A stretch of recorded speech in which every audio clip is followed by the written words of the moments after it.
Je pense que la plupart des gens me connaissent, mais enfin, je suis Huguette Loubert, je suis la présidente de la Société d'Histoire. Est-ce que c'est mieux comme ça? Oui, d'accord. Alors, bienvenue à cette nouvelle conférence dans une nouvelle salle que la Société d'Histoire du Plateau a désirée pendant des années. Alors, vous voyez, on est très heureux. Tous ceux qui ont fréquenté l'autre salle avant, bien, on est pas mal bien comme ça, hein? Merci à la Maison de la Culture. Merci à la Maison de la Culture de nous accueillir pour la saison des conférences de 21-22. Les prochaines auront lieu en février et en mars prochain. Notre équipe de bénévoles travaillera à les mettre ensuite en ligne sur le site de la Société d'Histoire du Plateau et vous pourrez aussi les avoir ou les revoir en différé. Pour ceux qui connaissent la Société, je vous invite à visiter notre site où des heures de visionnement vous attendent, tellement il est passionnant. Vous pourriez aussi devenir membre et recevoir notre bulletin trimestriel ainsi que les communications sur nos activités. Vous pouvez consulter et acheter, si le cœur vous en dit, quelques bulletins et publications à la table là-bas, dont le dernier bulletin qui était consacré justement au 175e anniversaire de fondation du Coteau Saint-Louis, dont Justin Bure était le rédacteur invité. Passons maintenant à la conférence. Le village de Côte-Saint-Louis, plus familièrement appelé Coteau-Saint-Louis, excusez-moi, Coteau-Saint-Louis a été officiellement fondé en 1846, donc il y a 175 ans cette année. C'était un territoire très vaste, déjà troué de carrières au milieu des terres agricoles. Les carriers ont développé un village autour de ces carrières. C'est ce que nous verrons dans la conférence.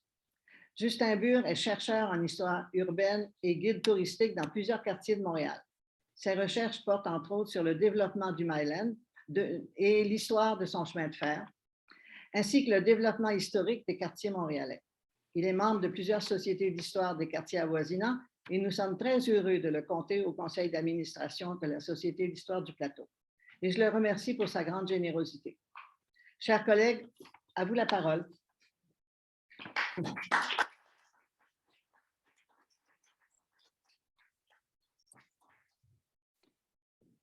Merci, Huguette. Je vais commencer par le partage d'écran. Si vous vous demandez pourquoi ces formalités peut-être un peu étranges, c'est que notre façon de rendre la conférence disponible après coup, c'est d'utiliser Zoom dans une réunion privée pour l'enregistrer. Alors voilà. Côte-Saint-Louis, 175 ans. Il y a beaucoup de choses à dire là-dessus et on a déjà dit pas mal dans notre bulletin dernièrement. Ce que j'essaie de faire aujourd'hui, en fait, c'est de donner l'essentiel, premièrement, de montrer quelques images que nous n'avons pas pu mettre dans le bulletin ou sinon qui n'étaient pas très lisibles dans le bulletin, d'expliquer certaines choses et finalement, j'espère de donner une présentation intéressante. Le risque dans tout ça, c'est d'oublier quelque chose d'essentiel en se posant « Ah, mais tout le monde sait ça déjà » parce qu'on en a déjà parlé dans un bulletin de la Société d'histoire il y a 3 ans. Ce qui, évidemment, ce n'est pas tout le monde qui aura nécessairement lu ce bulletin il y a 3 ans. Donc, si jamais vous avez des questionnements, si j'oublie de dire quelque chose qui est quand même essentiel à la compréhension, alors je vous invite à me le rappeler probablement à la fin, mais quand même, si jamais c'est vraiment essentiel, vous pouvez toujours créer les questions dans la salle et je vais y répondre. Voilà.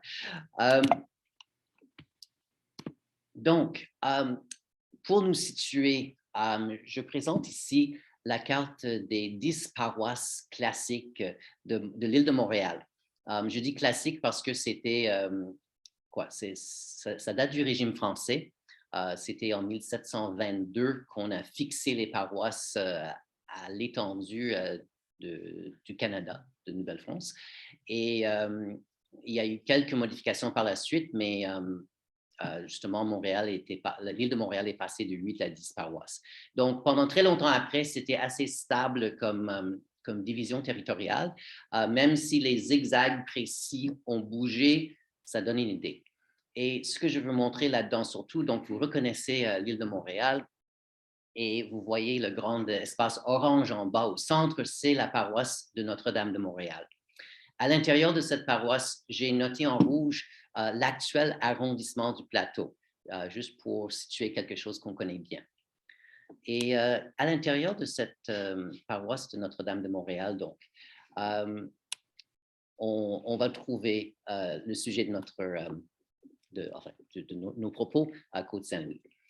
Juste une chose donc quand même, au milieu du 19e siècle, on est maintenant,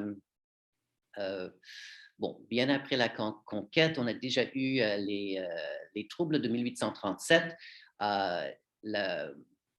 Les autorités britanniques ont imposé la fusion du Bas-Canada avec le Haut-Canada pour créer le Canada uni. Et dans la foulée, enfin, même en même temps qu'on est en train de créer le Canada uni, on a aussi le Conseil spécial pour adopter certaines réformes dans le Bas-Canada.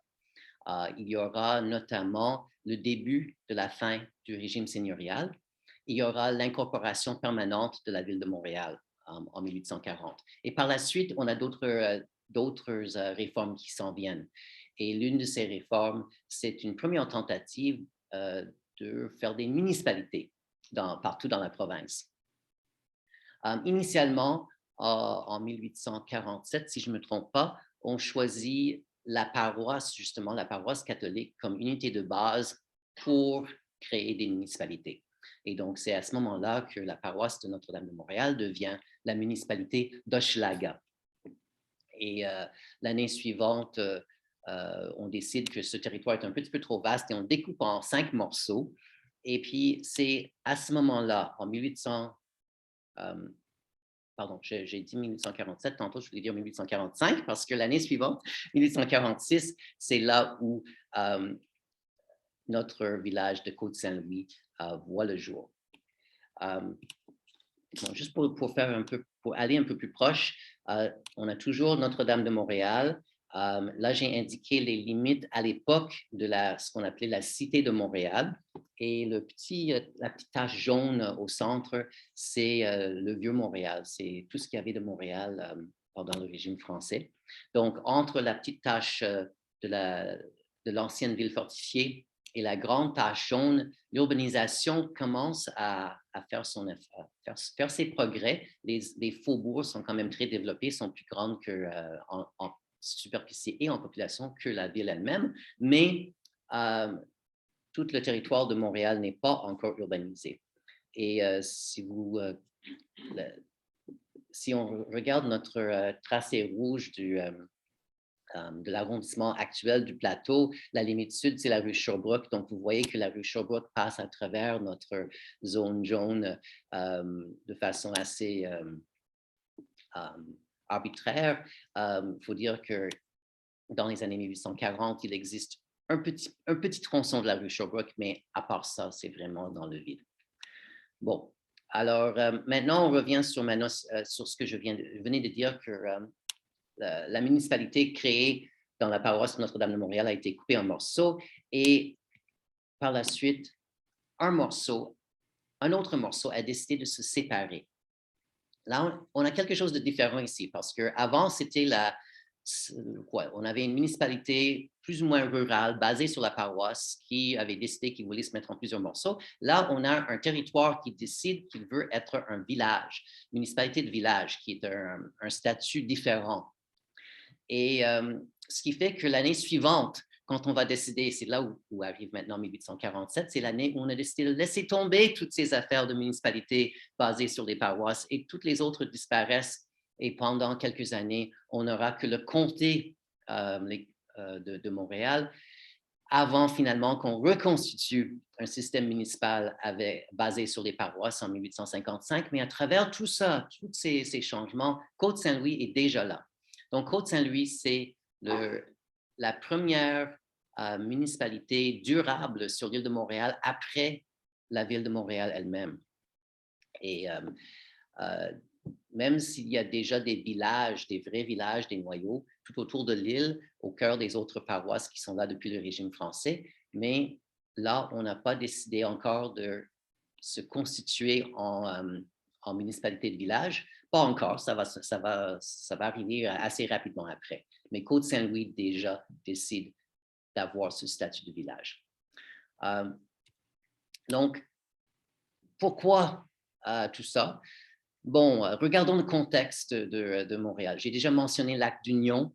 Non seulement on a mis ensemble le Bas-Canada et le Haut-Canada, mais étant donné la difficulté de choisir une capitale entre Québec et Toronto, les deux provinces fusionnées, il a fallu faire un compromis quelque part. Le compromis initial était Kingston, en Ontario, mais dans le Haut-Canada de l'époque, qui n'a pas très bien fonctionné parce que la ville était trop petite et vraiment, il n'y avait rien qui se passait. Les députés se sont ennuyés. Alors, ils ont décidé, ils ont fait une pétition pour demander que la capitale soit déplacée à Montréal, qui, depuis les années 1820, était déjà la plus grande ville du Canada et qui était clairement le centre culturel et économique du pays. Et donc, Montréal devient capitale en 1844. Avec ça, il y a une sorte de boom de développement qui est en train de se faire. Certaines choses sont déjà en cours, d'autres prennent de l'ampleur à cause du fait que Montréal va être capitale. Notamment, le canal de la Chine, qui existe depuis 1825 maintenant, est en train d'être élargi. C'est à cette période-là, dans les années 1840, qu'on met notamment des dispositifs pour offrir de l'énergie hydraulique aux industries. Donc, la grande industrialisation des bords du canal de la Chine, ça date des années 1840. En même temps qu'on est en train d'élargir le canal lui-même, juste à côté, on est en train de construire un chemin de fer. Et c'est le premier chemin de fer sur l'île de Montréal, le chemin de fer de Montréal à la Chine.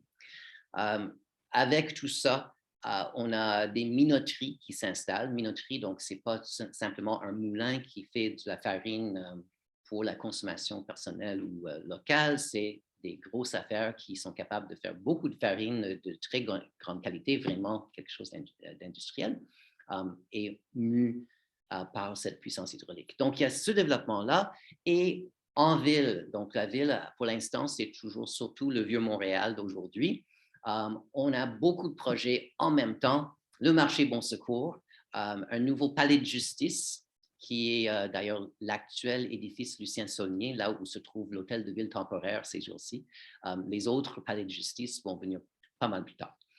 La Banque de Montréal, la grande succursale, enfin le siège social de la Banque de Montréal sur la place d'Armes, date aussi de 1847. Et juste à l'extérieur de la vieille ville, mais très proche, l'église Saint-Patrick, la grande basilique irlandaise, est en construction aussi dans cette période.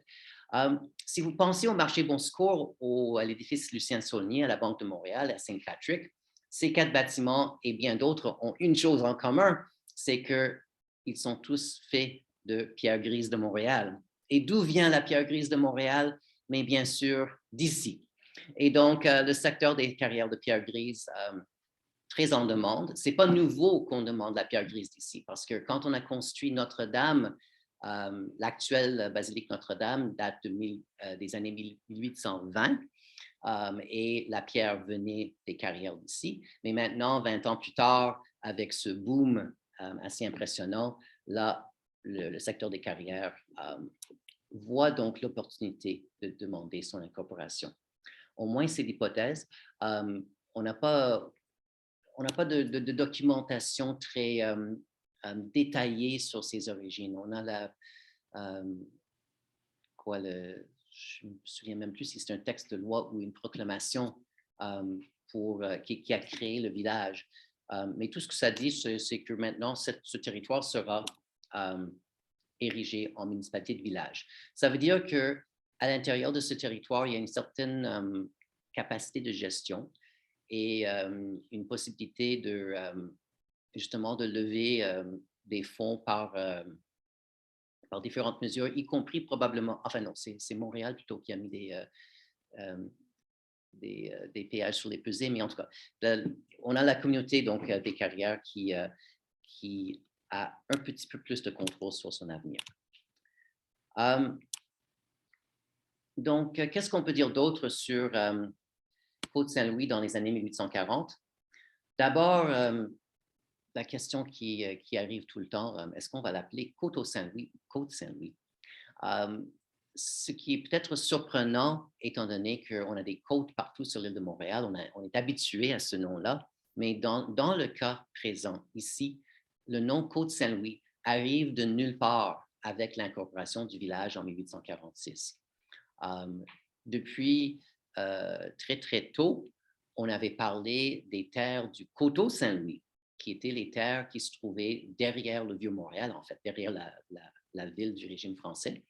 Et coteau Saint-Louis lui-même, comme, lieu, comme lieu précis plutôt que étendue de campagne, c'était le nom qu'on donnait assez tôt dans l'histoire de Montréal, donc au 17e siècle, à une butte qui se trouvait très près de l'actuel hôtel de ville de Montréal, en fait. La rue Notre-Dame ne, ne passait pas plus loin que le château Ramsay, et parce qu'il y avait une grosse montée là. Ce n'est plus là parce que, à peu près en même temps, juste après la démolition des fortifications au début du 19e siècle, on a aussi démoli cette butte et on a utilisé toute la terre qui a été récupérée pour remplir une sorte de marécage juste à côté. Mais quand même, le coteau Saint-Louis avait existé depuis le début. C'est tellement, enfin, c'est mentionné tellement tôt que Maisonneuve, dans les années juste après la fondation, il parle de mettre un moulin là-dessus, un moulin à vent sur la hauteur. Et un peu plus tard, on va utiliser ce point haut comme citadelle. Donc, l'ancienne citadelle du régime français était sur le coteau Saint-Louis. Et quand on essaie de localiser les terres agricoles qui sont à proximité du coteau Saint-Louis, en fait, qui ont leur origine juste à la base de ce coteau et qui s'étendent perpendiculaires au fleuve enfin, très loin en arrière, en, en première concession, pas trop loin, mais ensuite en deuxième concession, etc., on continue. Alors, on finit par avoir toute une zone derrière la ville qui s'appelle Coteau-Saint-Louis. Et rendu au 18e, on ne parle plus vraiment du coteau Saint-Louis, des terres du coteau Saint-Louis plus proches de la ville, parce que c'est devenu le faubourg Saint-Laurent. Mais une fois monté en haut de la côte qui longe la rue Sherbrooke, une fois qu'on est dans la zone qui est encore agricole, la zone qui contient justement nos carrières de pierre et aussi des tanneries, là, on parle encore du coteau Saint-Louis. Sauf, bon, le village incorporé, on l'appelle le village de la Côte-Saint-Louis. Le terme, donc, Côte-Saint-Louis est officiel. C'est dans tous les documents légaux, c'est dans le nom de la corporation municipale, mais on le voit très peu à part ça. Les gens du village vont toujours parler du coteau Saint-Louis. Qu'est-ce qu'on trouve là-dedans? Donc, évidemment, les carrières, mais aussi, c'est le secteur des tanneries. Et en fait, même dans le texte d'incorporation du village, on dit qu'on va incorporer le secteur communément appelé les tanneries des Bel-Air pour faire notre nouveau village de Côte-Saint-Louis. Tannerie des Bel-Air parce qu'on n'est pas le seul secteur de tannerie autour de Montréal et ce n'est même pas le secteur le plus important. Mais c'est le secteur où un tanneur d'origine française au nom de Jean-Louis Plessis Bel-Air est venu s'installer autour de 1714, donc pas mal tôt. Et c'est la première installation autre que juste des champs qu'on connaît sur plus ou moins tout le secteur du plateau Montréal, certainement sur le secteur de Côte-Saint-Louis. Donc, cette tannerie n'existe sûrement plus au moment de l'incorporation du village en 1846, parce que là, on est à peu près 130 ans plus tard. La tannerie aura fonctionné quand même généralement pendant le reste du 18e siècle, mais rendu au début du 19e, ce n'est plus un endroit propice pour la tannerie, étant donné qu'on a des très bonnes concentrations à Côte-des-Neiges et à l'autre village des tanneries, le village des tanneries des Rolands, qui est plutôt à Saint-Henri. Donc, l'ancienne tannerie sera occupée par un cordonnier, puis ensuite va servir à autre chose, va finir comme moulin à scie, en fait, avant d'être détruit finalement par un incendie très douteux, juste au moment où on voudrait faire du développement immobilier dans le secteur, justement, dans les années 1880. Mais quand même, c'est donc l'origine. Et puis, cette tannerie de Jean-Louis Plessis-Bellaire, enfin, Jean-Louis Plessis-Bellaire, c'est à peu près à l'intersection de l'avenue du Mont-Royal et de l'avenue Henri-Julien, dans les termes d'aujourd'hui. OK, bon, j'ai déjà mentionné qu'on avait déjà sorti la pierre de l'église Notre-Dame d'ici. Et si on regarde enfin, je n'ai pas essayé de regarder les contrats, mais j'ai regardé des livres qui parlent des contrats.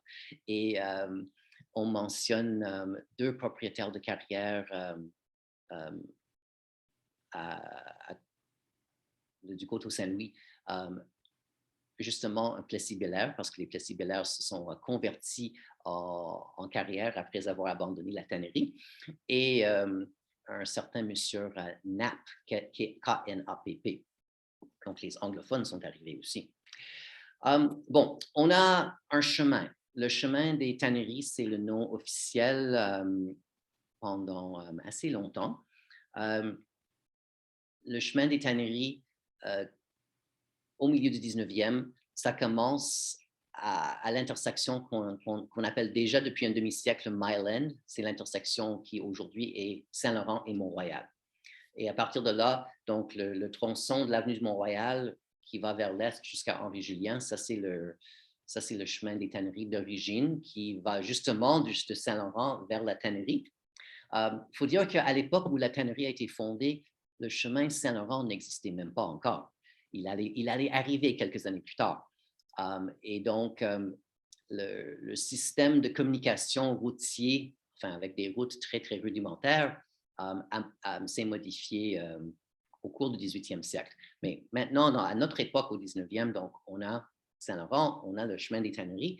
Et puis, rendu à la tannerie, ce chemin embarque sur ce qui était sans doute un chemin qui existait déjà depuis fin 17e ou début 18e siècle, qui s'en va vers le nord-est et qui a un tracé, enfin, que je vais vous montrer dans un instant, qui est un petit peu en courbe et qui n'a pas été créé à l'origine pour desservir des carrières, mais il arrive que les carrières de pierre grise étaient nombreuses à proximité de cette rue. Et donc c'est pour ça que le village de Côte-Saint-Louis a renommé son axe principal la rue des Carrières, probablement en 1875. Et puis, on va voir aussi une église. Pour l'instant, n'oubliez pas qu'on est sur le territoire de la paroisse de Montréal depuis que la paroisse de Montréal est définie au 18e siècle. Et pour l'instant, l'église la plus proche, c'est Notre-Dame en ville. C'est quand même une assez longue voyage qu'il faut faire pour aller à la messe. Et il est assez probable qu'il n'y avait pas trop de gens autour des carrières qui prenaient la peine d'aller à la messe tous les dimanches.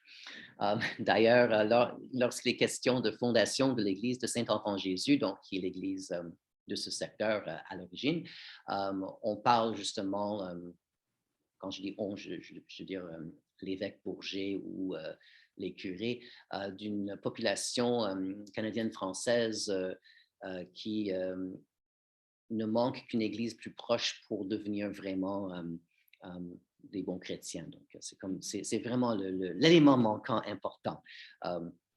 Et déjà en 1848, le lieu est choisi, la croix est posée. En 1849, l'acte de donation du terrain est finalisé.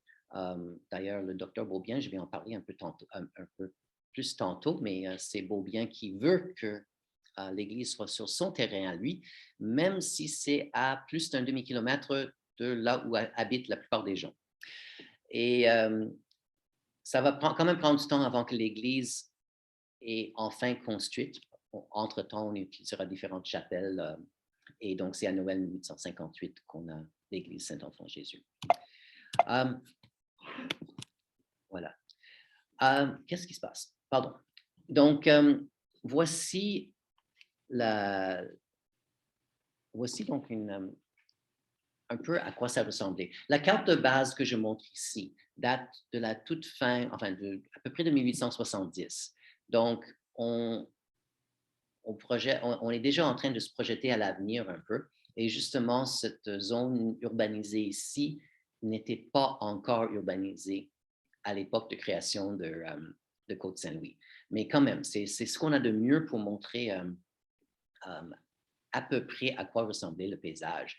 Donc, ça, c'est le chemin Saint-Laurent. Voici le lieu-dit Mile End. Voici le chemin de Sainte-Catherine qui va à la côte Sainte-Catherine. Voici le chemin des tanneries et justement la grande installation des tanneries des Bel-Air et puis le chemin qui continue comme ça.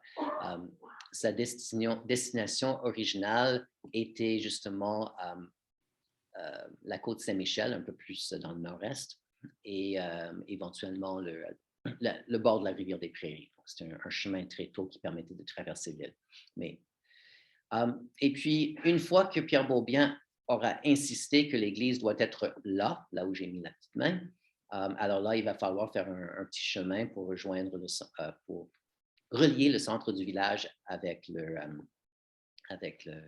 l'église. On a quand même 3 centres d'habitation ou trois petits noyaux déjà au milieu du 19e siècle, parce qu'on a autour des tanneries quelques maisons. À l'intersection du Mile End, on a l'auberge du Mile End qui a été sur les terres de John Clark et exploitée pendant plusieurs années par Stanley Bagg et ensuite par la suite par toute une succession d'aubergistes tout le long du 19e siècle. Et on a le village où la plupart des gens qui travaillent dans les carrières habitent ici. Donc, 3 lieux, et puis on ajoute un 4e avec l'église.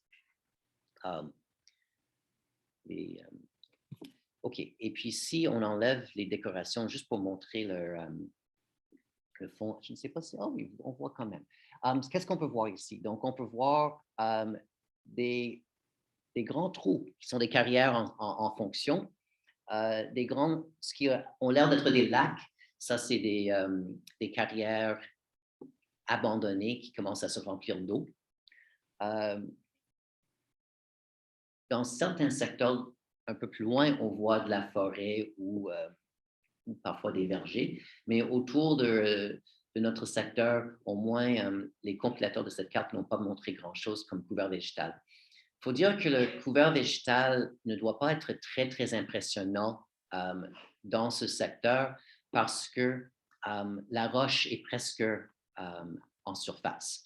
Enfin, tout le monde qui a essayé de construire un nouveau bâtiment ou de creuser son sous-sol tout près un peu plus au nord d'ici, on sait qu'on tombe rapidement sur la pierre calcaire. Et donc, c'est sûrement comme ça qu'on a découvert qu'il y avait de la bonne pierre pour la construction. Et quand on creuse plus et on fait des carrières, justement, on est en plein milieu d'une belle veine de pierre de première qualité que les géologues ont appelée plus tard la pierre de Trenton. Et quand on a fait des cartes géologiques, on voit que ça suit vraiment l'axe de toutes ces carrières. Et puis, une autre chose, c'est qu'on voit déjà beaucoup de carrières. C'est un peu amusant que même la cour arrière de l'église Saint-Enfant-Jésus, c'est aussi des petites carrières. Il y en a partout. Mais il y en a d'autres qui ne sont même pas indiquées sur cette carte, qui ont déjà existé, qui ont été comblées. Donc, c'est, comme mon collègue Yves Desjardins a tendance à dire, c'est une vraie gruyère. C'est plein de trous.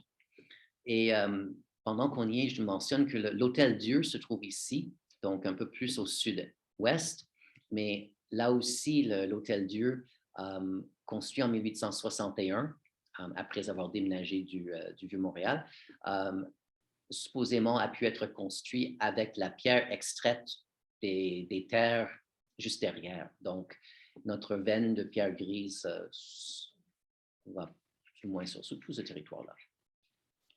Et l'autre chose, à part la prépondérance de carrière, c'est évidemment le manque de signes de vie urbaine, à part ça c'est le village de Saint-Jean-Baptiste, donc qui va se développer dans les années 1860 et 70 surtout.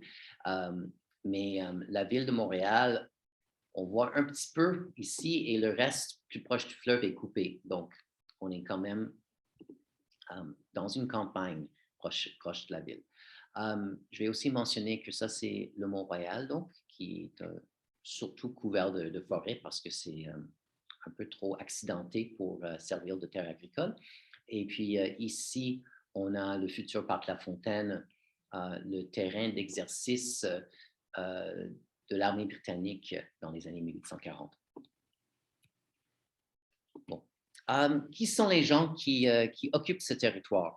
Là, j'ai donné une liste des principaux. Agathe Perrot est fille de Joseph Perrot et elle a épousé un soldat britannique, Maurice Nolan, qui est mort dans la guerre de 1812. Elle a passé tout le reste de sa vie comme veuve.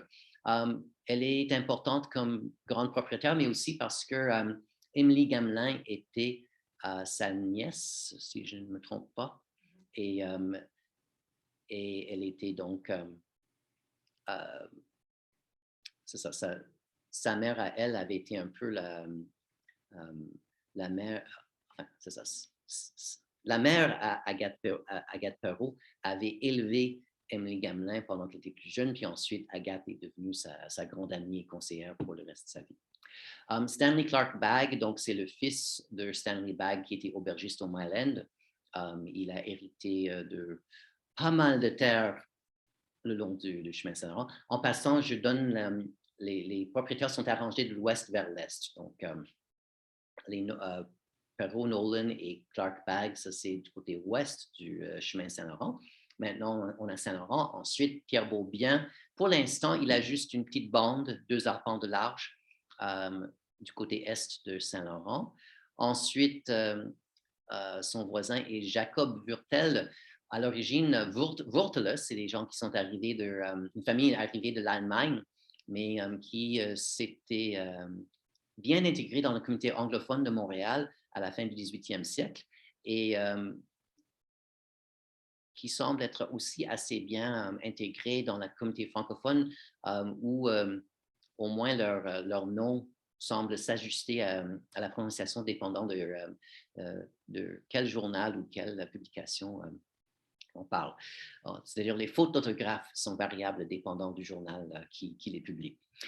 À côté, on a les Plessis-Bellaire, donc célèbres pour la tannerie et les Plessis-Bellaire ont, enfin comme bien du monde, ils ont réinvesti leur profit pour acheter de plus en plus de terrain et donc ils finissent par avoir un assez grand territoire et sur cet assez grand territoire, il y a bien sûr pas mal de carrières. Donc, ils se reconvertissent en propriétaires de carrière. Les Robreau-Duplessis, c'est un cas amusant. Robreau-Duplessis, le premier, est arrivé seulement quelques années après le premier Plessis-Bellaire. Il était lui aussi tanneur. Donc, c'était un tanneur tannant parce qu'il était la concurrence locale. Et dans la deuxième génération, il y a même eu un procès pour détournement d'un ruisseau. Mais il y a eu aussi des alliances. Et quand les Plessis-Bellaire ont arrêté d'exploiter leur tannerie,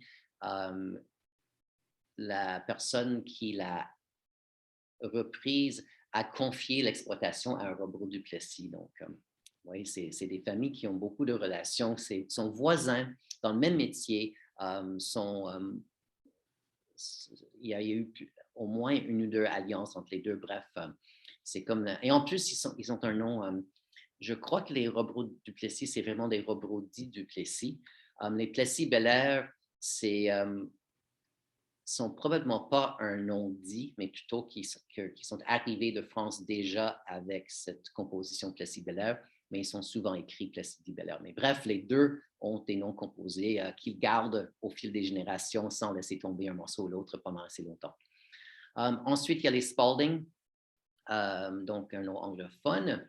Et il y a les Knapp, Kipp et Smith, ces 3 familles qui ont pas mal aussi d'interactions. sont arrivés de la Nouvelle-Écosse. Et avant ça, c'était des familles américaines qui se connaissaient au Massachusetts, qui avaient combattu ensemble dans la guerre, contre la Révolution américaine, ont dû donc, c'est vraiment l'histoire classique des loyalistes qui ont dû quitter les États-Unis, qui ont reçu des terres données par les autorités britanniques, dans leur cas en Nouvelle-Écosse. Mais dans leur cas, ils ont décidé que finalement, Nouvelle-Écosse ne leur convenait pas très bien. Ils ont vendu pour venir au Canada, c'est-à-dire dans la vallée du Saint-Laurent. Et au lieu de continuer vers le Haut-Canada, ils sont restés dans la région de Montréal, où il y a eu pas mal de mariages aussi. Il y a Louis-Pascal Comte, qui est maçon et qui va accumuler beaucoup de terres avec ses profits réinvestis. C'est je pense que c'est son fils, mais en tout cas, c'est Benjamin Comte, une ou deux générations plus tard, qui va ensuite vendre une vaste bloc de terrain dans le sud de notre village de Côte-Saint-Louis pour faire un très grand lotissement en 1872. Ce n'est pas Comte lui-même qui crée le lotissement, c'est plutôt un quatuor de promoteurs, Rivard, Drolet, Laurent et David. Mais on appellera le développement Ferme Comte parce que c'était les vendeurs des terres. Et Comte aussi finit par acheter une bonne partie des terres des Plessis-Belair. Donc, c'est ça. Ces propriétaires sont tous là dans les années 1840, mais il y en a certains qui rachètent les terres des autres. Par exemple, Pierre Beaubien aussi, il achète la terre de Wurtelet et une partie des terres des Plessis-Belair. Enfin bref, tout le monde essaie d'agrandir aux dépens des voisins. Il y a Boyer et Saint-Jean, Louis Boyer et Fleury-Théodore Saint-Jean, d'où la rue Boyer, justement. Un autre anglophone du nom de James Hughes. Boyer, en passant, était maçon, encore une fois. Puis James Logan, un gentleman farmer britannique qui a justement une très belle installation avec toutes sortes d'expérimentations et il a de belles cultures, mais surtout de belles bêtes, ses chevaux et ses vaches. Et son frère, le géologue William Logan, va hériter des terres avec un autre frère après la mort de James. Donc, comme ça qu'on a une connexion avec ce personnage assez célèbre. Et il y en a d'autres. Là, j'ai mentionné seulement, j'ai essayé de donner sur toute la largeur, mais il y en a pas mal d'autres aussi, et aussi des plus petites propriétés. Et évidemment, dans le village, on a des petits emplacements qui ont été découpés des grandes terres pour que les carriers et les autres gens du village puissent avoir des petites maisons. OK. Disons quelques mots sur Pierre Beaubien. Beaubien ne fait pas partie de l'ancienne histoire du secteur. De toute façon, jeune, il est parti à Paris pour faire son doctorat en médecine et il revient à Montréal en 1827, je crois. Mais il est dans une famille qui arrive de plus bas sur le fleuve vers Trois-Rivières, qui a d'autres branches qui sont quand même bien connectées. Et il y a dans les gens qu'il connaît des connexions avec les Durocher. Et l'un des Durocher, justement, Simon-Hippolyte Durocher, avait épousé une fille de Pierre Fortier. Pierre Fortier, c'était quelqu'un qui avait une bonne étendue de terre du côté est du chemin Saint-Laurent. Et Fortier ne voyait pas venir les changements dans la société au 19e siècle. Et quand il est mort, il espérait, il essayait que tout allait rester comme avant. Il ne voulait pas que sa terre soit divisée. Il a fait un testament extrêmement contraignant. Et il a confié l'exécution de son testament à un ami, son voisin d'à côté, Toussaint Pottier. Et Pottier était absolument d'accord avec les vœux de Fortier. Et si les héritiers veulent faire quelque chose qui n'est pas écrit spécifiquement dans le testament, donc il n'accepte pas. Ce qui fait que les terres Fortier sont bloqués en litigation pendant une trentaine d'années. C'est assez, ça gâche la vie des héritiers, justement. Et donc, la fille Forestier qui avait épousé Simon-Hippolyte Durocher, elle meurt bien avant la fin de toutes ces tractations. Et Durocher, là de tout ça, vend sa cinquième de succession, parce qu'il y a des 5 filles, donc 5 parties. Il vend sa partie de l'héritage à Pierre Beaubien et son frère. Et Pierre Beaubien, il a de la patience, et ce qui fait que quand enfin, en 1841, on arrive au bout de ce processus et finalement, les terres sont justement morcelées comme Forestier n'avait pas voulu, alors Pierre Beaubien reçoit une bonne partie du village de Côte-Saint-Louis le long du chemin Saint-Laurent. Et puis par la suite, il devient co-seigneur, parce qu'on a encore des arrière-fiefs dans le secteur, il devient co-seigneur de l'arrière-fief La Gauchetière avec Bourré, maire de Montréal, et Louis-Hippolyte Lafontaine, futur premier ministre. Donc, Beaubien, il est en train de prendre de l'ampleur et de l'importance. Et quelques années plus tard, en fait, il achète, ou enfin, il reprend la terre la plus grande terre de son arrière-fief, et donc il devient son propre censitaire, en tout cas. Il agrandit de plus en plus ses terres. Même avant d'avoir fait ça, quand même, il donne des emplacements près du chemin Saint-Laurent, justement près de l'avenue Laurier actuelle, pour l'implantation de l'institution des sourds-muets et l'église Saint-Enfant-Jésus. Donc, il devient un bénéfacteur de la communauté. Il a évidemment son banc familial réservé à Saint-Enfant-Jésus. Un peu plus tard, il donne un peu plus de terrain en arrière pour un agrandissement, puis il reçoit un deuxième banc familial. Ensuite, il donne un peu de terrain en avant de l'église pour faire un parc municipal, et je ne sais pas ce qu'il reçoit, mais en tout cas, bref, son nom devient célèbre. C'est le grand bienfaiteur de la communauté. C'est quand même, il faut dire que c'est quand même un monsieur apprécié, parce qu'il était, les médecins formés à Paris de son calibre n'étaient pas extrêmement nombreux. Il a travaillé dans les grandes institutions comme l'Hôtel-Dieu et ailleurs. Il était quand même quelqu'un d'important. Et son fils Louis sera député et un grand promoteur ferroviaire et immobilier, et un fondateur d'Outremont plus tard. Donc, les Beaubien auront beaucoup d'autres mots à dire. D'ailleurs, si vous pensez à Pierre de Gaspé-Beaubien, de Télémédia et d'Expo 67, et ses petits-enfants qui s'appellent encore Pierre de Gaspé-Beaubien, ce sont des descendants de Louis Beaubien, justement. Alors, OK, c'est ça. On va arriver dans un instant au chemin de fer. Ce que je veux montrer ici, c'est que le territoire donc, de Côte-Saint-Louis a perdu un morceau. En 1861, toute la partie au sud de l'avenue du Mont-Royal, enfin, de l'ancien chemin des Tanneries, qui commence à cette époque à prendre le nom d'avenue du Mont-Royal, c'est que le cimetière du Mont-Royal, qui est juste ici, le cimetière Mont-Royal, le cimetière protestant, ouvert en 1852, a un chemin d'accès ici, que je n'ai pas mis en couleur, qui s'appelle donc le chemin du cimetière Mont-Royal, qui graduellement s'adapte pour devenir le chemin Mont-Royal, ou le boulevard Mont-Royal pour faire plus prestigieux, ou au moins l'avenue Mont-Royal. Et puis, ce nom finit par s'accaparer de ce tronçon du chemin de la Côte-Sainte-Catherine et ce tronçon du chemin des Tanneries. Et donc, les vieux noms disparaissent au profit de l'avenue du Mont-Royal. Et ça arrive juste après, ou à peu près en même temps, que la partie sud de Côte-Saint-Louis se sépare pour former le village de Saint-Jean-Baptiste. C'est un peu mystérieux, en fait, mais pas tout à fait mystérieux, pourquoi Saint-Jean-Baptiste se sépare.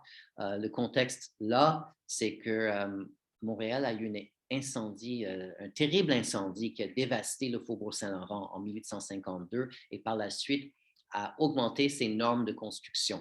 Donc maintenant, sur tout le territoire jaune, territoire de la Cité de Montréal, on n'a plus le droit de construire des bâtiments en bois qui n'ont pas de façade en pierre ou en brique, ce qui fait que tous les gens qui ne peuvent pas se permettre de construire à ce niveau de qualité sont obligés de passer à l'extérieur de la limite municipale. Bon, la limite municipale est juste là, et donc c'est l'endroit idéal si on veut construire des maisons moins chères. Donc, ça, c'est un motivateur probable. Il faut se demander aussi pourquoi est-ce que Côte-Saint-Louis n'a pas accepté ces nouveaux résidents avec enthousiasme en leur offrant des services municipaux, mais peut-être justement que Côte-Saint-Louis, tellement axé sur les besoins des carrières de pierre grise et d'une exploitation finalement d'extraction de ressources naturelles, n'était peut-être pas très équipé ou pas très intéressé à faire du génie municipal. Quoi qu'il en soit, Saint-Jean-Baptiste donc, est séparé en 1861. Et puis, on a une autre séparation en 1878, et c'est là où les Beaubiens sont pleinement là-dedans. Finalement, de ce qui reste de Côte-Saint-Louis, donc au nord de l'avenue du Mont-Royal, on coupe, c'est pas exactement moitié-moitié, mais c'est, disons, à peu près 40% à l'ouest, le long d'une ligne tracée juste derrière l'eau de la rue Sanguinet, devenue Henri-Julien. Donc, à mi-chemin entre Henri-Julien et Drolet, on trace une ligne, et tout ce qui est à l'ouest de cette ligne devient le village de Saint-Louis-du-Myland, qui est le village où les Beaubiens sont pas mal dominants. Toutes ces terres entre Saint-Laurent et Henri-Julien sont propriétés de la famille Beaubien, à quelques exceptions, petites exceptions près. Et donc, c'est comme leur vision maintenant va avoir préséance. Donc, Côte-Saint-Louis, ça reste toujours la zone où se trouvent les carrières en fonction. Ça reste toujours un village qui n'a pas beaucoup d'urbanisation, qui, à part maintenant, il a perdu autour des anciennes tanneries, c'est Saint-Jean-Baptiste, autour du Myland et de l'église, c'est devenu Saint-Louis-du-Myland. C'est vraiment juste le village d'origine qui va rester le cœur de Côte-Saint-Louis. Et là, j'ai mis 1886 comme date de fin pour cette carte parce que c'est à ce moment-là que Saint-Jean-Baptiste est annexé par Montréal. Mais Côte-Saint-Louis va disparaître aussi quelques années plus tard, en 1893, aussi annexé par Montréal.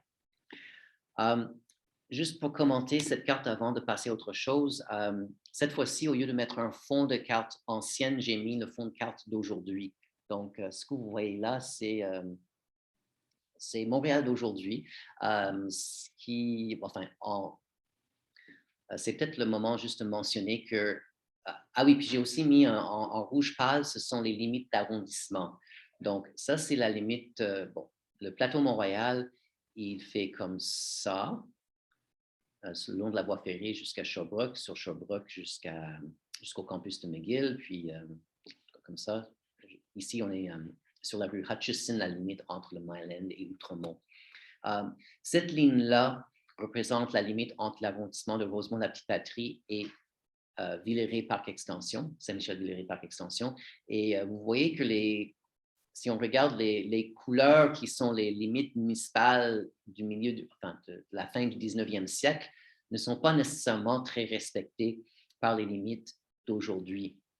Parce que maintenant qu'on a des rues, maintenant que le secteur est complètement développé, des lignes arbitraires tracées dans les champs ne sont plus très commodes comme limite municipale. Et donc, cette ligne-là, qui correspond plus ou moins à la rue de Castelnau, a été ramenée donc à la rue Jean Talon pour faire la limite d'aujourd'hui entre arrondissements. Et l'autre chose à remarquer ici, c'est que Saint-Jean-Baptiste a perdu une partie de son territoire parce que, entre-temps, à partir de 1869, mais surtout avec des expropriations en 1872, 73, 74, la ville de Montréal a créé le parc du Mont-Royal, et la loi permettant à la ville de créer le parc lui donnait aussi l'autorisation d'annexer le territoire du parc. Donc, Saint-Jean-Baptiste a perdu ça au profit de Montréal.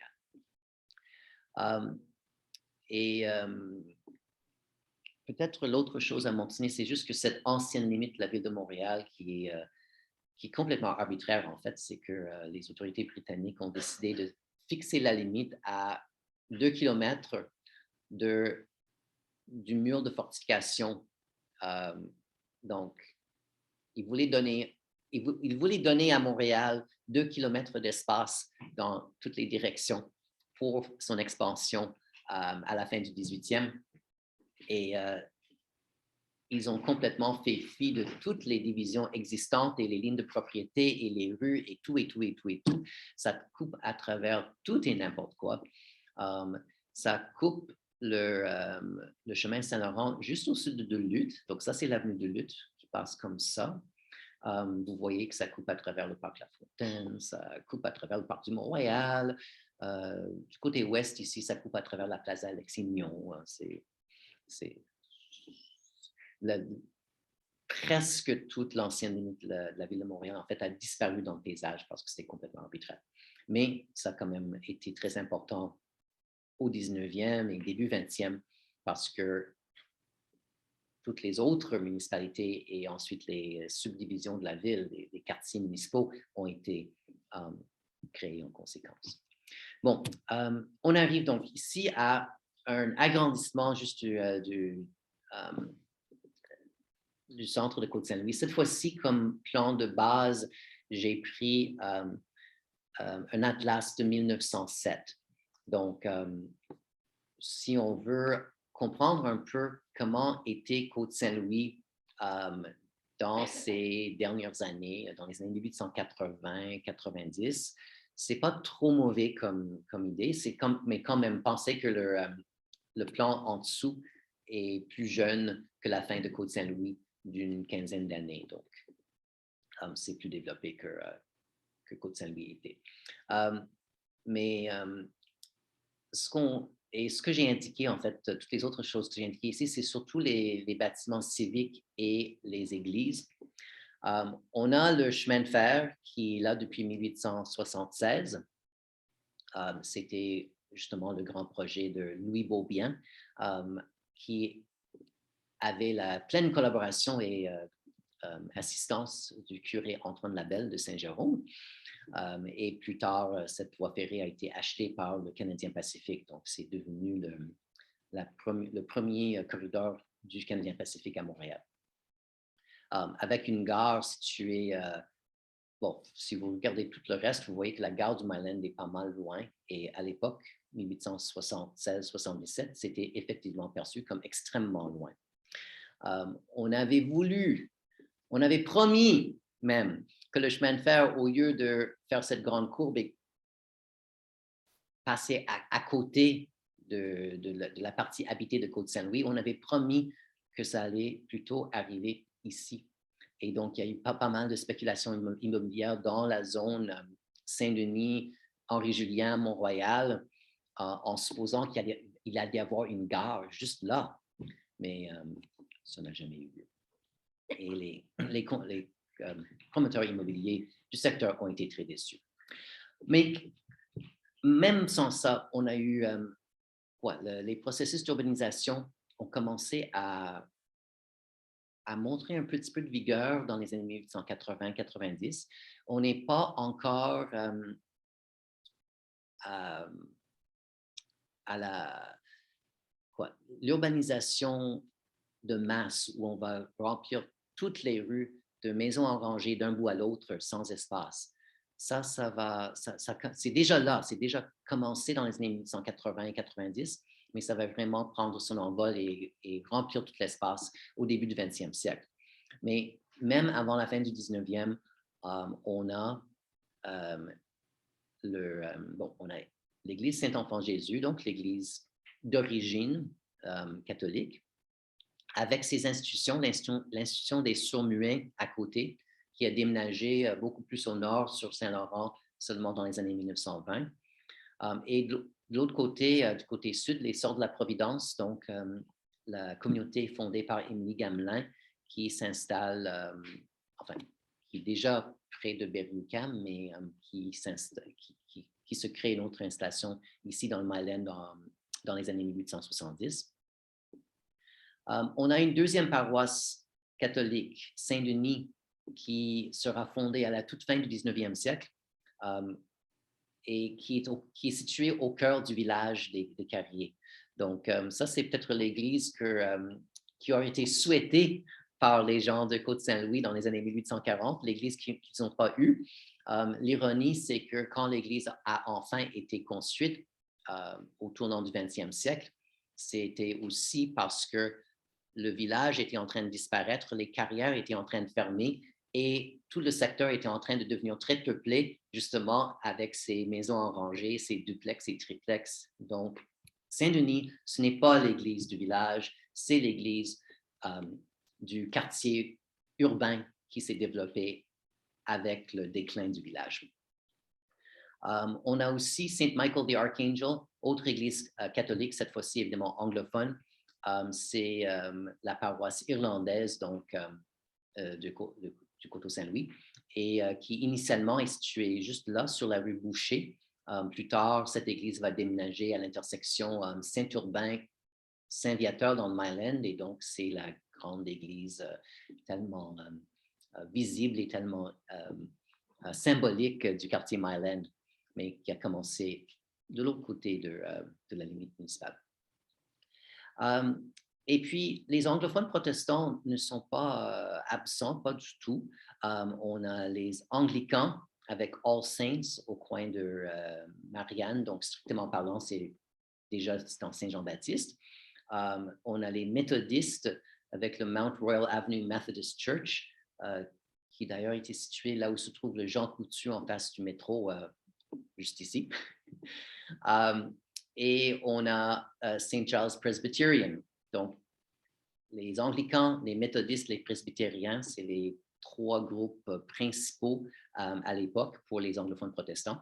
Et puis, peu de temps après, il y en aura d'autres aussi côté Myland. Donc, ça va avoir pas mal plus de développement avant, enfin, que les anglophones se retirent plus dans l'Ouest après la Première Guerre mondiale. Et à part ça, on a aussi, bon, le Côte-Saint-Louis se construit une maison municipale, pour ne pas dire un hôtel de ville, à l'intersection de Saint-Denis et Laurier. On a d'autres institutions catholiques, notamment le monastère du Très Saint-Sacrement en face et le pensionnat Saint-Basile, ici même, en fait, qui date de la fin du 19e. Donc, tout ça, en fait, ça permet surtout d'accompagner un article dans le bulletin de Guy Laperrière sur la vie religieuse, mais je vous donne ça un peu pour montrer quelque chose d'un peu moins rural et abstrait que seulement des carrières. Bon, finalement, rendu en 1893, c'est la fin donc.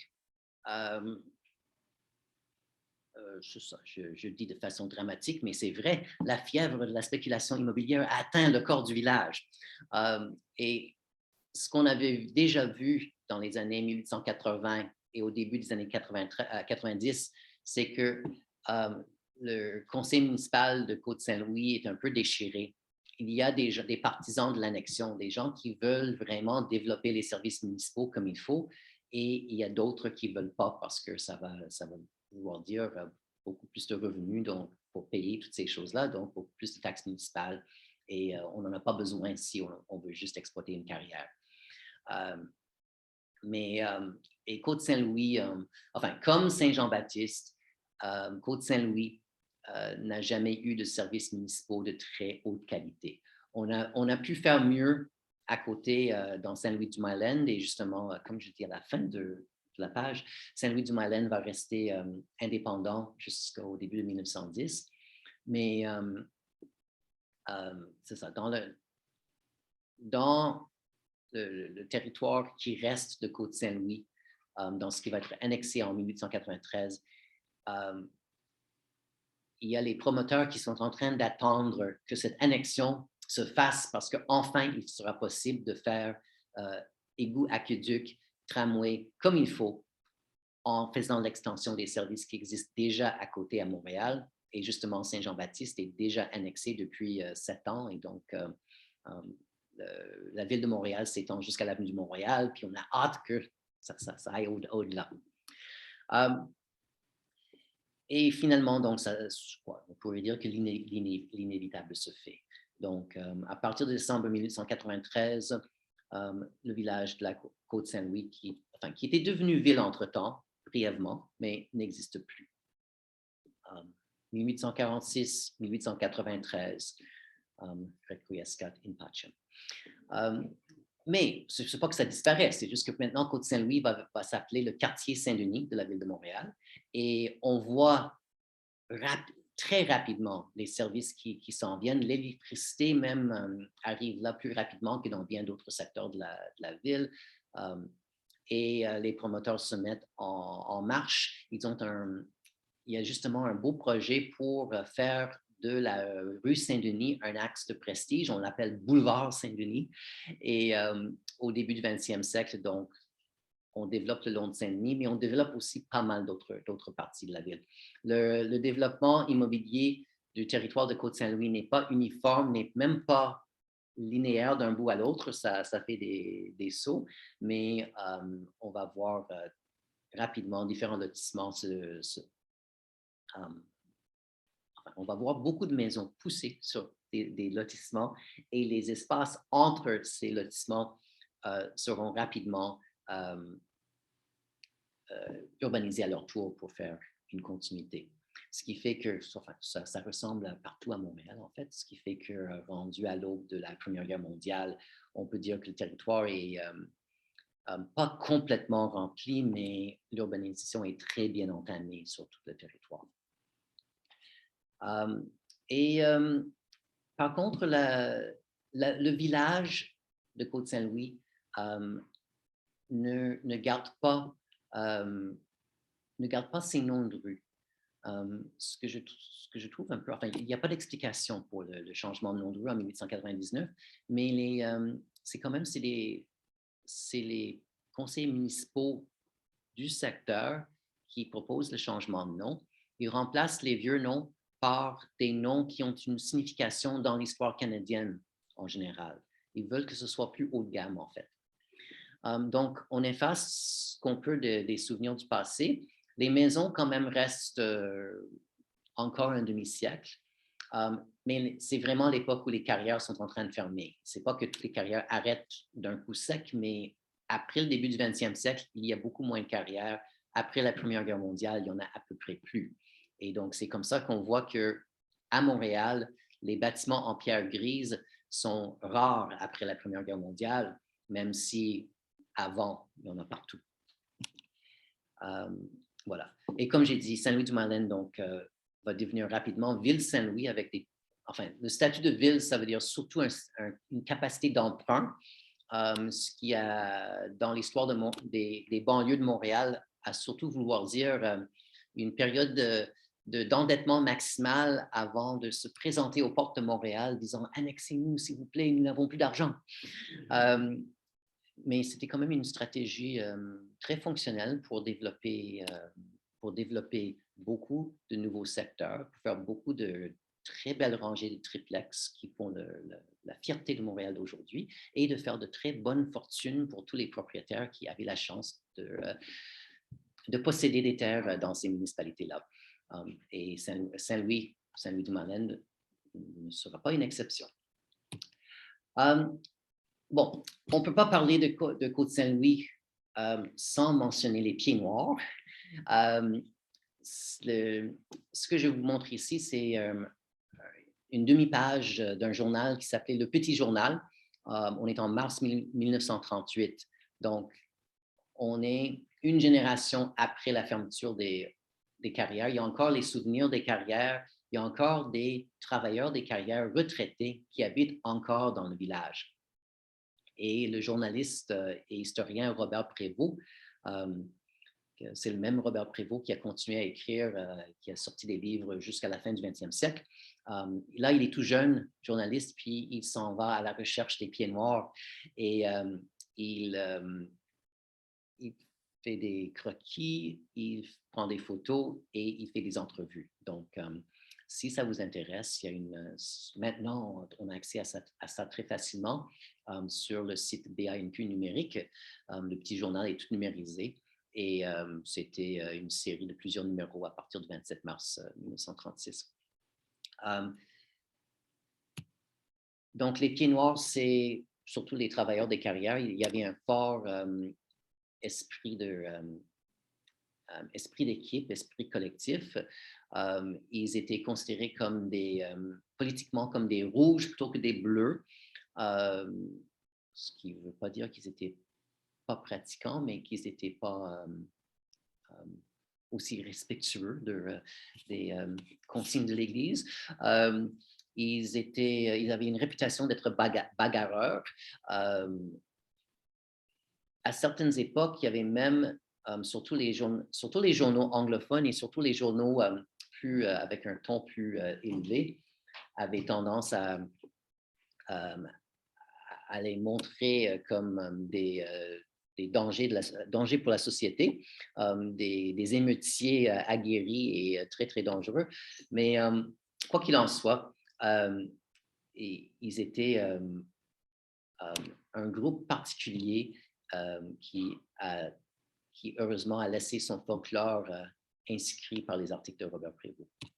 Et les maisons, donc j'ai ici quelques photos.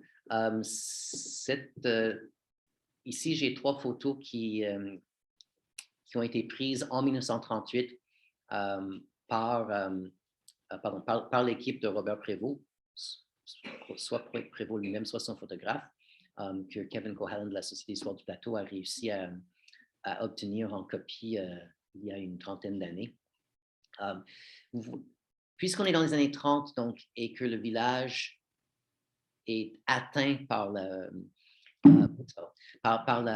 l'urbanisation depuis une trentaine d'années, vous voyez ce phénomène, on a des triplex tout à fait dans le style des années 1900, 1910, 1920, qui sont intercalés avec des vieilles maisons en bois, avec des lucarnes, avec des toits en pente, qui sont les maisons du village du 19e siècle.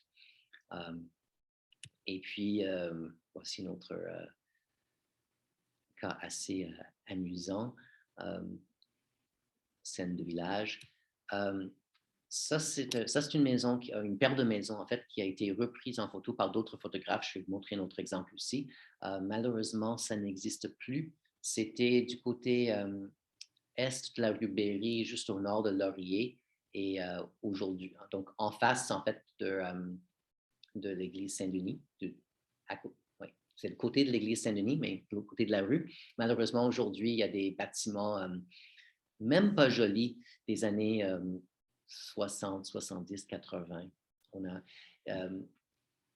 donc, la perte de tous les noms de rues, déjà au tournant du 20e siècle, indique qu'il y avait une sorte de volonté d'oublier ce passé un peu douteux. Et ce qu'on a fait avec cet ancien village à travers le 20e siècle par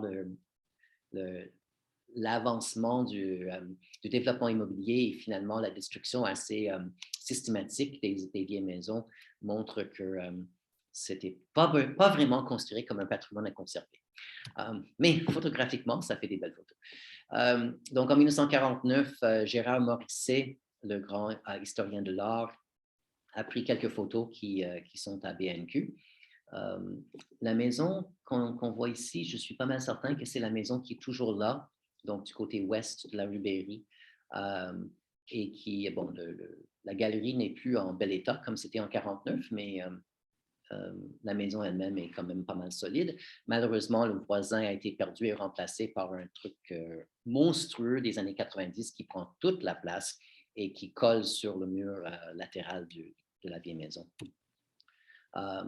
Voici, ça c'est là on est encore une fois sur donc le vieux chemin, la rue Berry aujourd'hui.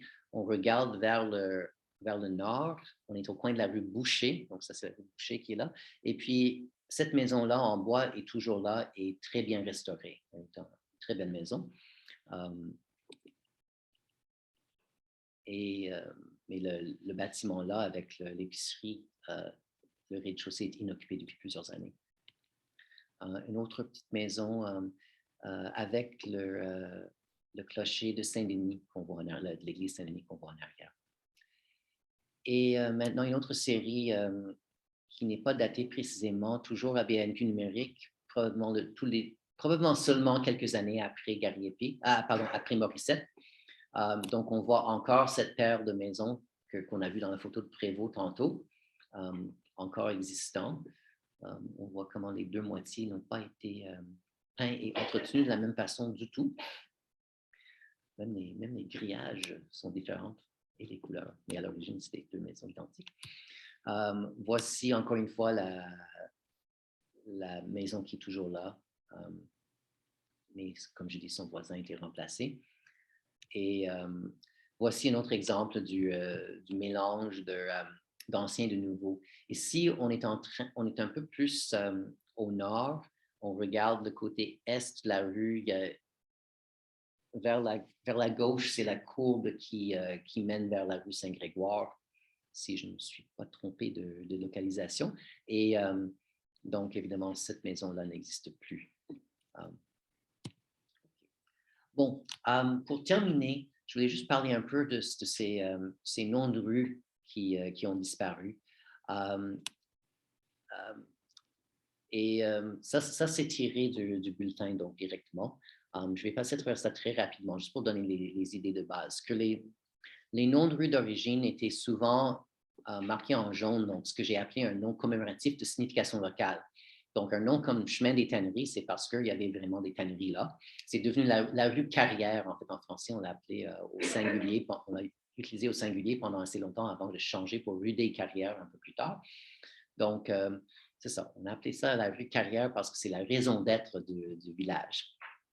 Et c'est en 1935 qu'on a décidé que cette rue qui changeait d'orientation tout le temps et qui n'était pas droite, qui ne cadrait pas du tout avec la grille orthogonale qui a été imposée par la suite, mais que ça dérangeait aussi le système de numérotation des maisons qu'on avait mis en place de façon systématique à travers les années 20 et 30. Et donc, qu'il fallait découper la rue des Carrières en morceaux. Et la partie qui était plus ou moins est-ouest a été appelée Guilford et la partie qui était plus ou moins nord-sud a été appelée Berry. Évidemment, les deux noms existaient déjà pour parler d'autres rues dans le secteur. C'est juste qu'on a rajouté un morceau de rue des Carrières sur Guilford et on a rajouté un morceau de rue des Carrières sur Berry. Bon, la rue Robin, pour le maître de poste local, mais aussi qui était un investisseur immobilier qui a acheté un petit bloc de terrain qu'il a coupé en lot du côté ouest de la rue Robin, devenue Henri-Julien. C'est devenu Sanguinet parce que c'était en ligne droite avec la rue Sanguinet qui existait déjà. Et en 1911, Sanguinet est devenu Henri-Julien tout le long, au moins au nord du square Saint-Louis. Et donc, c'est ça qu'on a aujourd'hui.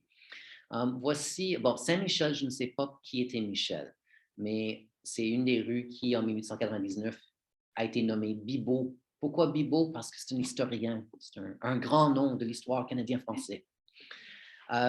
Saint-Amable, ça c'est assez clair parce que le premier maire de Côte-Saint-Louis s'appelait Amable Baudry. Et bon, sa rue a été nommée pour un autre historien, François-Xavier Garneau. Et puis, on avait Saint-Ignace, probablement Ignace Boucher, qui était le premier secrétaire municipal de Côte-Saint-Louis. Et bon, lui, il s'appelait Ignace Boucher et la rue s'appelle Boucher. Donc, on pourrait dire que c'est une continuité. Mais je dirais que dans le contexte, c'était probablement qu'on voulait commémorer Pierre Boucher de Boucherville ou quelqu'un d'autre. Enfin, il y a plusieurs Bouchers qu'on pourrait imaginer.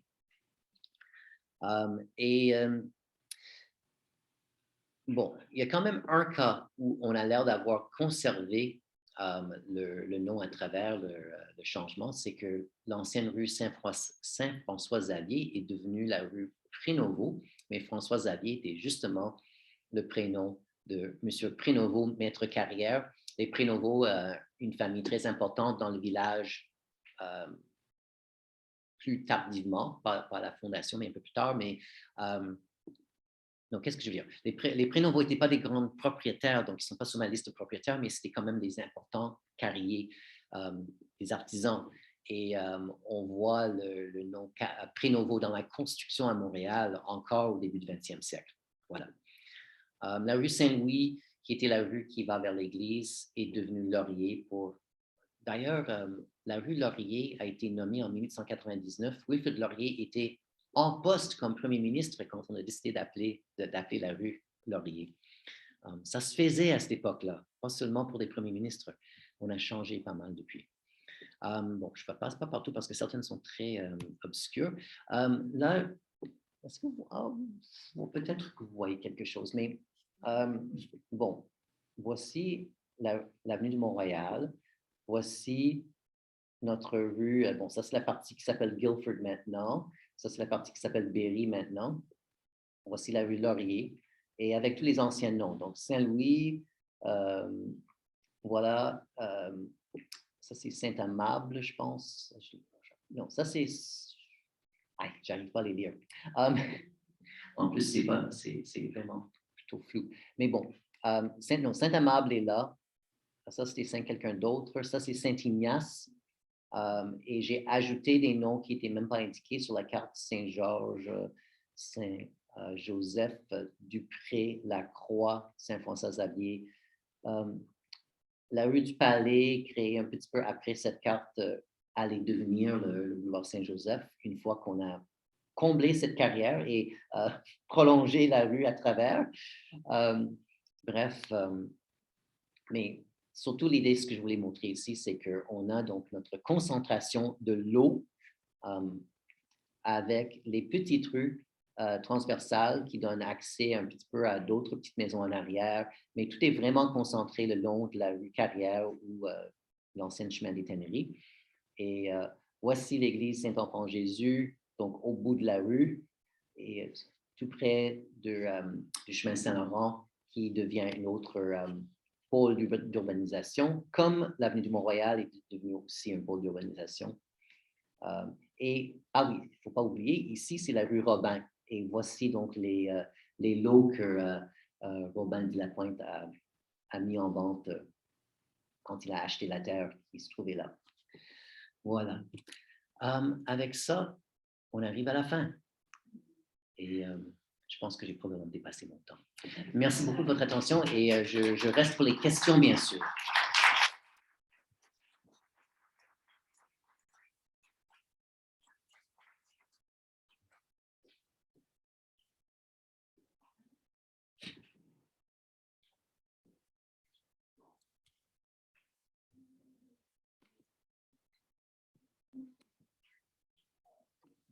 Si vous avez des questions, vous pouvez les adresser directement maintenant. La fameuse carte SOA, 839, qui est excellente, comme une étude de dessin chirurgical de Montréal. On peut voir ça sur Mac, mais pas complètement. C'est juste comme un tableau, la carte. OK, la carte en question, c'est la carte Sitwell qui a été faite par les militaires britanniques juste avant de quitter le Canada, juste après la Confédération. Les copies complètes se trouvent à la Bibliothèque et Archives Canada. Je ne sais pas pourquoi BANQ n'a jamais obtenu, parce qu'ils ont obtenu pas mal d'autres trucs, d'autres institutions, je ne sais pas pourquoi ils n'ont pas obtenu une bonne copie de ces cartes-là. Il faut dire aussi que le territoire couvert n'est pas toute l'île de Montréal. Ils ont quand même fait ils ont fait un gros bloc autour de Montréal, une dizaine de planches autour de la Chine, aussi sur la rive sud à Longueuil-Chambly, etc. Donc, il y avait pas mal, mais ce n'est pas complet. C'était une œuvre cartographique assez remarquable parce que c'est à l'échelle 1 sur 2500. Donc, c'est très, très, très détaillé. Et c'est fait avec la technologie et la technique du Ordnance Survey britannique. Donc, Je veux juste terminer avec ça, d'essayer de rejoindre Canada.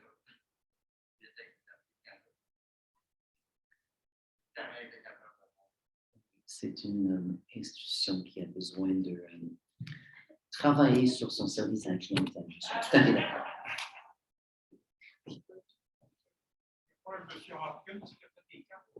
Oui, il y a les cartes Hopkins qui datent de 10 ans plus tard, sont disponibles au complet en bonne qualité à BANQ. J'en ai pas utilisé ici parce que, bon, ça c'est un atlas surtout cadastral, donc il est là pour montrer les lots. Il ne montre pas de texture d'occupation du sol, sauf quelques bâtiments. Aussi, il couvre surtout les parties qui sont déjà loties. Et ces plans qui, sur les zones rurales, sont en fait des dessins pas très exacts. Et ça montre seulement les lignes qui sont les lignes de propriété, donc c'est pas très amusant, mais quand même, c'est une source précieuse surtout pour les zones en urbanisation des années 1870. Pardon? Oh. Mais effectivement, je n'ai pas montré vraiment beaucoup de maisons en train de... J'aurais pu montrer plus de plans avec les bâtiments indiqués, parce qu'on a ça avec Hopkins et aussi avec Gold, une dizaine d'années plus tard, en 1890. Et j'en ai juste pas mis. Merci beaucoup. Merci. Est-ce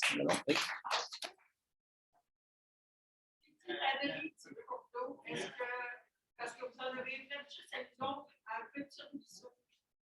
Oui, je n'ai pas parlé de ruisseau parce que je n'ai pas beaucoup parlé de tannerie, en fait. Mais oui, il y a 2 ruisseaux qui arrivent de la montagne, qui passent à travers le territoire, qui finissent dans ce qui est aujourd'hui la partie ouest du parc La Fontaine. Les étangs du parc La Fontaine sont artificiels, mais ils sont dans des creux naturels. Et c'est là où nos 2 ruisseaux se rejoignent. Et le ruisseau qui a été utilisé par Jean-Louis Plessis-Bellaire dès le début du 18e siècle était donc sûrement naturel. J'ai l'impression que l'autre ruisseau a été créé par détournement parce que c'était un ruisseau qui normalement devrait couler vers le nord, vers la rivière des Prairies, et puis rendu à peu près au parc Outremont, où il y avait un marécage. C'était relativement facile de piquer l'eau et de faire couler vers l'est, où il donc justement passait à travers le Myland aujourd'hui. C'est à cause de ce ruisseau-là qu'on a dû créer la petite rue Grohl, qui est une canalisation du ruisseau. Et on l'appelait parfois au 19e le ruisseau de la dalle. Dalle étant justement un tuyau de diversion pour l'eau. C'est-à-dire qu'ils ont été remplis, la plupart des ruisseaux. Mais enfin, partout sur l'île de Montréal, quand on a construit le système d'égout, les ruisseaux ont été amenés dans le système d'égout. Donc, oui. Et justement, la rue Grohl, si on passe dans la rue Grohl, il y a des bouches d'égout et on entend toujours couler le ruisseau. Il n'a jamais arrêté, même s'il est maintenant 2 mètres sous la surface. Puis oui, monsieur là-bas, vous pouvez parler?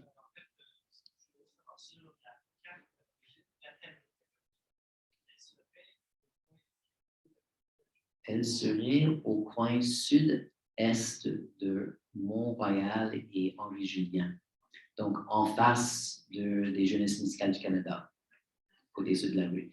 Et c'est assez gros comme bâtiment, donc disons que c'est une bonne partie de l'îlot entre Henri-Julien et Drolet, et un peu en retrait de l'avenue de Montréal, mais enfin, pas trop en retrait parce que l'avenue de Montréal n'existait pas quand ce bâtiment a été construit.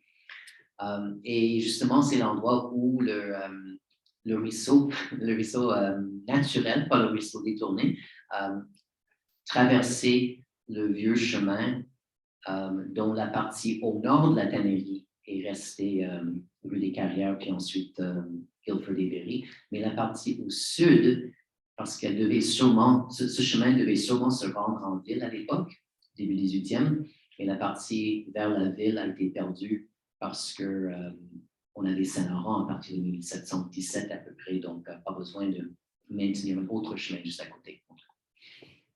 Donc, c'est intéressant de considérer comment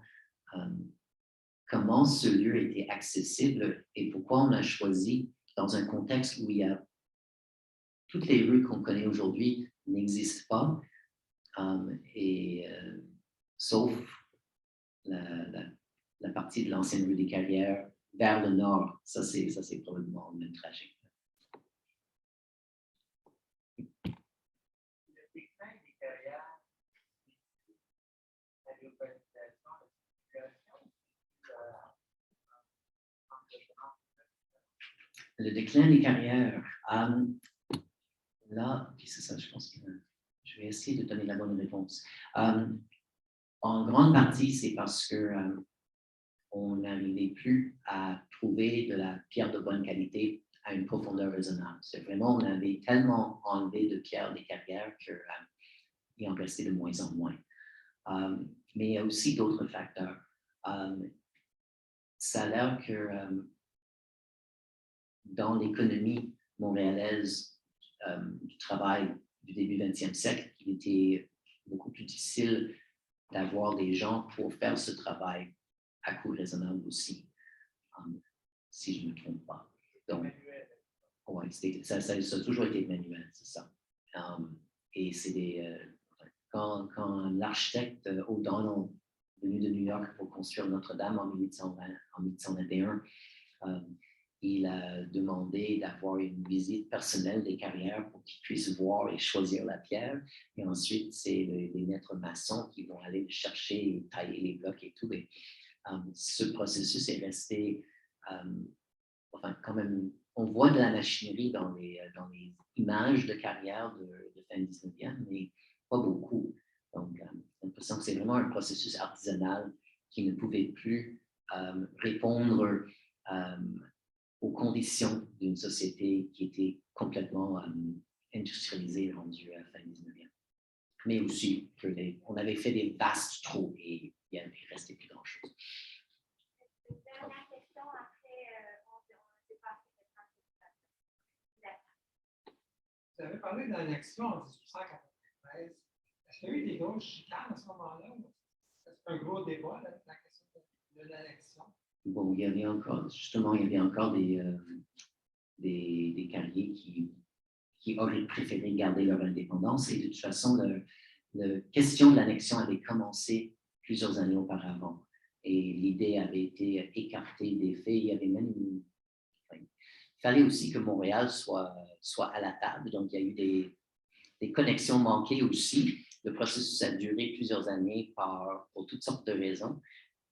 Et non, tout le monde n'était pas d'accord, mais le plus que le temps avançait, le plus que les gens qui étaient vraiment pour ça étaient très impatients parce que le manque de services empêchait complètement la vente de l'eau pour les gens qui voulaient avoir une maison de banlieue, c'est-à-dire un triplex. Et donc, la pression augmentait. Et ils ont fini par gagner. OK. Donc, merci beaucoup et à la prochaine.